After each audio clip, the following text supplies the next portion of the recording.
अष्टलक्ष्मी मम गृहे धनं पुरय पुरय नमः।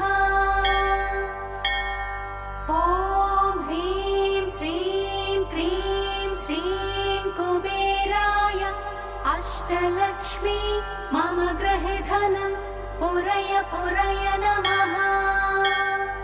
ॐ ह्रीं श्रीं क्रीं श्रीं कुबेराय अष्टलक्ष्मी मम गृहे धनं पुरय पुरय नमः।